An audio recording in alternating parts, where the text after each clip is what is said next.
जय जोहार, नमस्कार। दैनिक छत्तीसगढ़ चैनल देख रहे हैं आप और छत्तीसगढ़ प्रदेश की आज की समस्त प्रमुख बड़ी खबरों की शुरुआत सर्वप्रथम आज की पहली बड़ी खबर के साथ। 110 गांवों के लोगों ने कलेक्ट्रेट कार्यालय का घेराव किया। इतनी चिलचिलाती धूप में घंटों तक कलेक्टर साहब का वेट करते रहे, लेकिन कलेक्टर यहां पर आक्रोशित ग्रामीणों के साथ नहीं मिले।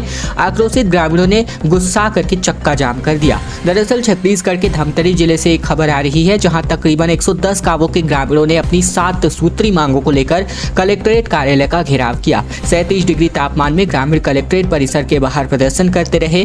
ग्रामीण कलेक्टर को ज्ञापन देने की जिद में अड़े थे। वे तकरीबन 3 घंटे तक उनका इंतजार करते रहे, लेकिन बिना ज्ञापन सौंपे ही उन्हें वापस लौटना पड़ा। कलेक्टर से नहीं मिल पाने के बाद ग्रामीणों में आक्रोश काफी बढ़ गया। इसके बाद ग्रामीण NH क्रमांक 30 पर जाम करने निकले, लेकिन पुलिस ने ग्रामीणों को रास्ते में ही रोक दिया। इस दौरान पुलिस और प्रदर्शनकारियों के बीच जमकर झूमाझटकी हो गई। फिर ग्रामीण सड़क में धरने पर बैठ गए। इससे रुद्री रोड में जाम लग गया। यहाँ पर भी भारी पुलिस बल तैनात किया गया था। दरअसल ग्रामीणों के बड़ी संख्या को प्रदर्शन को देखते हुए भारी पुलिस बल तैनात किया गया था। ग्रामीणों ने अपनी 7 सूत्री मांगों को लेकर के ये प्रदर्शन किया। दिल्ली में आयोजित NGT की बैठक में फैसला हुआ, जहां रायपुर, दुर्ग समेत कुल 7 निकायों को NGT ने आदेश जारी किया है, जिसमें आगामी 31 मई तक संपूर्ण कचरे के निपटान को लेकर के आदेश दिया गया है। छत्तीसगढ़ की राजधानी रायपुर और दुर्ग और साथ ही राजनांदगांव समेत प्रदेश के कुल 7 नगरीय निकायों के लिए 31 मई तक लेगेसी वेस्ट निपटान यानी पुराने कचरों का प्रबंधन करना जरूरी कर दिया गया है। NGT के आदेश के बाद राज्य शासन ने सभी निकायों को चिट्ठी भेजकर इसके लिए सभी जरूरी व्यवस्था सुनिश्चित करने का निर्देश जारी किया है। दरअसल नेशनल ग्रीन ट्रिब्यूनल अर्थात NGT ने 31 मार्च 2023 को नई दिल्ली में एक बैठक रखी थी और इस बैठक में राज्य के मुख्य सचिव भी वीडियो कॉन्फ्रेंसिंग के माध्यम से शामिल हुए। उक्त बैठक में कहा गया कि नगर निगम रायपुर, दुर्ग, राजनांदगांव, रायगढ़, कोरबा, धमतरी एवं जगदलपुर में पुराने कचरों का निपटान का काम केंद्रीय प्रदूषण बोर्ड के गाइडलाइन के मुताबिक 31 मई तक पूरा किया जाए। छत्तीसगढ़ में मजदूरों की न्यूनतम वेतन दर निर्धारित करी जा चुकी है। लेबर ब्यूरो शिमला की उपभोक्ता मूल्य सूचकांक के आधार पर ये न्यूनतम राशि तय की गई है। दरअसल छत्तीसगढ़ में मजदूरों की न्यूनतम वेतन दर निर्धारित कर दी गई है। श्रम आयुक्त छत्तीसगढ़ ने लेबर ब्यूरो शिमला द्वारा जारी उपभोक्ता मूल्य सूचकांक के आधार पर विभिन्न अनुसूचित नियोजनों में कार्यरत जो भी मजदूर हैं इनके लिए वेतन की न्यूनतम दर निर्धारित कर दी है। ये दर 1 अप्रैल 2023 से प्रभावी होंगे, जो कि 30 सितंबर 2023 तक के लिए है। नई दरों में 45 रुपए अनुसूचित सामान्य नियोजन के लिए प्रतिदिन 20 रुपए और प्रति माह 260 रुपए की वृद्धि हुई है। कृषि नियोजन के कार्य में मजदूरों को 225 रुपए प्रति माह की वृद्धि की गई है। इसी तरह अगरबत्ती उद्योग में नियोजित मजदूरों के लिए प्रति 1000 अगरबत्ती के लिए 5 रुपए 85 पैसे की वृद्धि की गई है। इसके अलावा कुशल और अकुशल के आधार पर जो है न्यूनतम 10,480 रुपए अजोन श्रमिक के अकुशल श्रमिकों के लिए, जबकि ब जोन के लिए 10,200 रुपए और स जोन के लिए 9,960 रुपए प्रति माह न्यूनतम वेतन निर्धारित किया गया है। और अब एक खबर आ रही है, जहां पर प्रदेश के पटवारी संघ अनिश्चितकालीन हड़ताल पर जाने वाले हैं। आगामी 15 मई से इनकी अनिश्चितकालीन हड़ताल जारी होगी।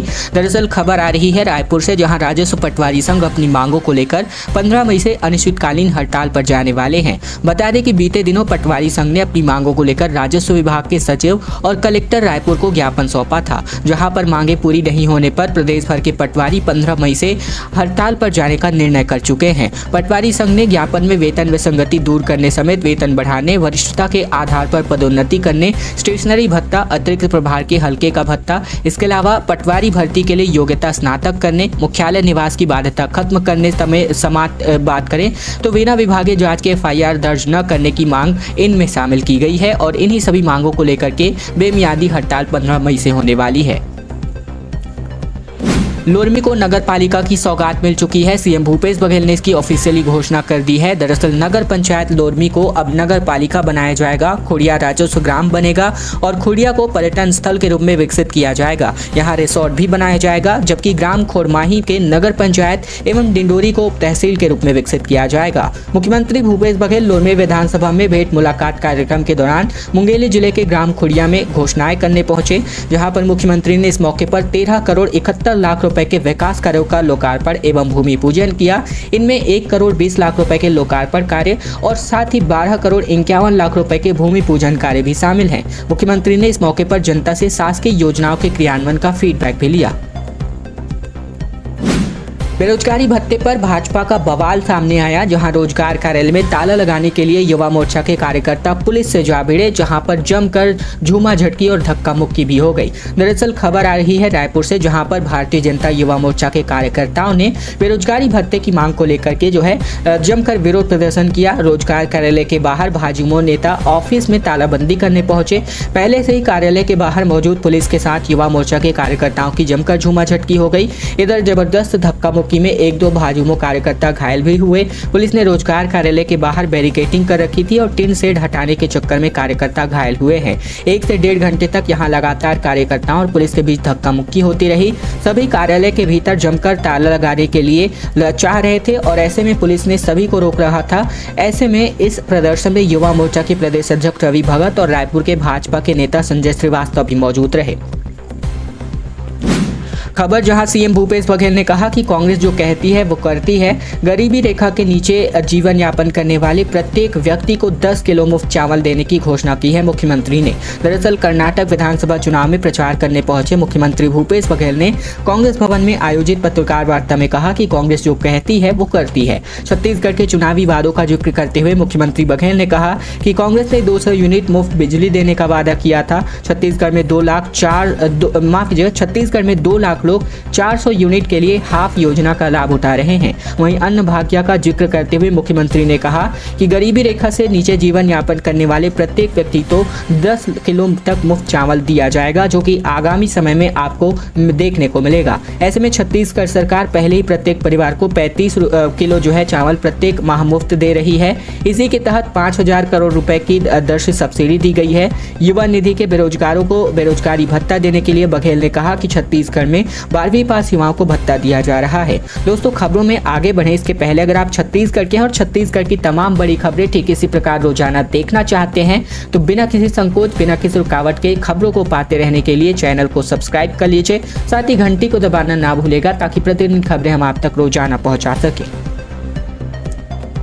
और अब एक वीडियो के माध्यम से आप देख सकते हैं जहां पर आधी रात को फर्नीचर और इलेक्ट्रॉनिक दुकान में भीषण आग लग गई। लाखों का सामान यहां पर जलकर खाक हो गया।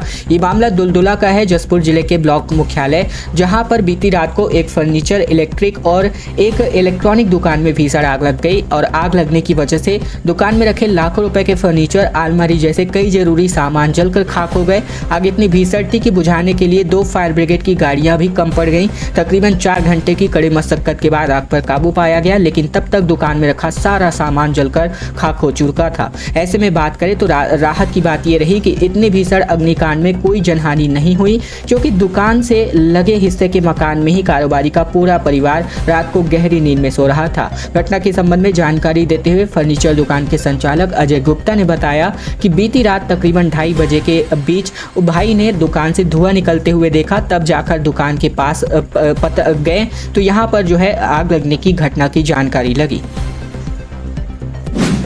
223 बटुकों ने शोभा यात्रा निकाली। वैदिक मंत्रोच्चार के साथ रतनपुर का महामाया मंदिर परिसर गूंज उठा। 22 साल से सामूहिक उपनयन संस्कार की यहां पर क्रियाएं हो रही हैं। बिलासपुर के रतनपुर स्थित महामाया देवी मंदिर परिसर में बीते दिन वैदिक मंत्रोच्चार के साथ पूरा गूंज सुनाई दिया। यहां नारद जयंती पर 223 ब्राह्मणों बटुकों का सामूहिक उपनयन संस्कार किया गया। ये आयोजन ट्रस्ट की ओर से पिछले 22 सालों से हो रहा है।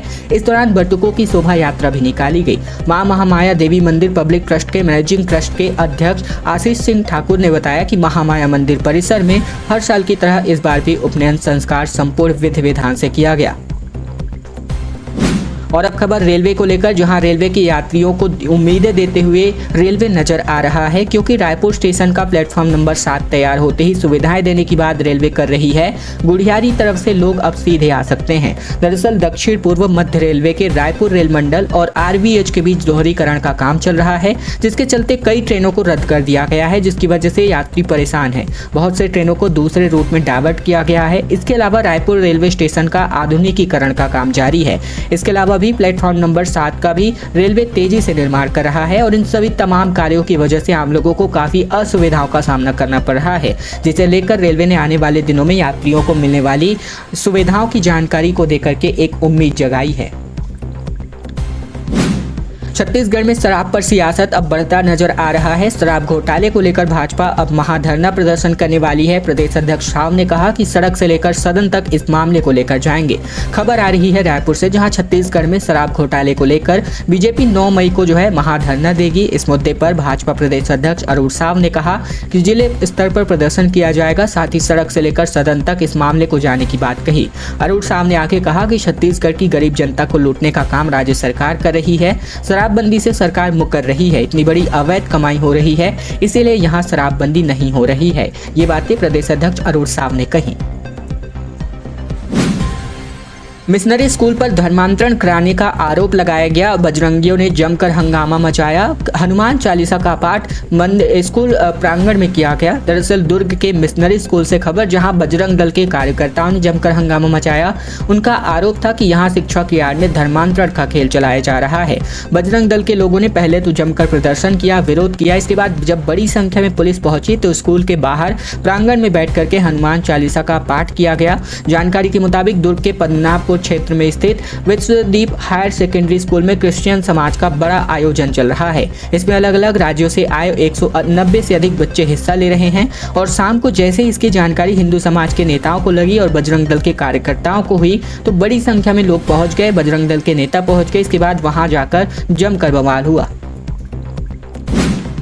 2000 करोड़ के शराब घोटाले की बात मनगढ़ंत, ये कहना है मुख्यमंत्री भूपेश बघेल का, जहां पर भूपेश बघेल ने आगे कहा कि ईडी के जरिए सरकार को बदनाम करने का बीजेपी षड्यंत्र रच रही है। छत्तीसगढ़ में 2000 करोड़ के शराब घोटाले को लेकर मुख्यमंत्री भूपेश बघेल ने अपना बयान जारी करते हुए कहा और एक बार फिर से बीजेपी को निशाने पर लिया। कहा दरअसल ईडी द्वारा जारी किए गए प्रेस नोट में अगर मैं बात करूं तो 2000 करोड़ के शराब घोटाले की बात कही गई और इस मामले में ईडी ने कारोबारी अनवर ढैबर को गिरफ्तार भी किया है। लेकिन इस पूरे घोटाले की आंच अब सरकार तक आ रही है। इस पर मुख्यमंत्री भूपेश बघेल ने इस घोटाले को पूरी तरीके से मनगढ़ंत करार दिया है। मुख्यमंत्री बघेल ने कहा कि जैसे जैसे चुनाव नजदीक आ रही है वैसे वैसे बीजेपी की हताशा बढ़ती जा रही है। ईडी के माध्यम से सरकार को बदनाम करने की साजिश हो रही है। सीएम ने कहा कि मैंने पहले ही बोला था कि ईडी और आईटी के स्थायी रूप में यहाँ रहेंगी और जैसे जैसे चुनाव होगा यहाँ लोग नए नए षड्यंत्र करेंगे। ये सभी बातें मुख्यमंत्री भूपेश बघेल ने मीडिया से चर्चा के दौरान कही। 57,000 परिवारों को 55 लीटर साफ पानी नसीब नहीं हो पा रहा है, जो जल जीवन मिशन के अंतर्गत दिया जाना था। जल जीवन मिशन का बुरा हाल चल रहा है। खबर जो आ रही है वो दुर्ग जिले से, जहां केंद्र सरकार ने वर्ष 2023 तक जल जीवन मिशन के अंतर्गत सुरक्षित पेयजल से वंचित हर परिवार तक नल कनेक्शन के माध्यम से कम 55 लीटर शुद्ध जल पहुँचाने की योजना बनाई थी। इसी के तहत जिले में भी 240 करोड़ के ग्राम स्वीकृत किए गए।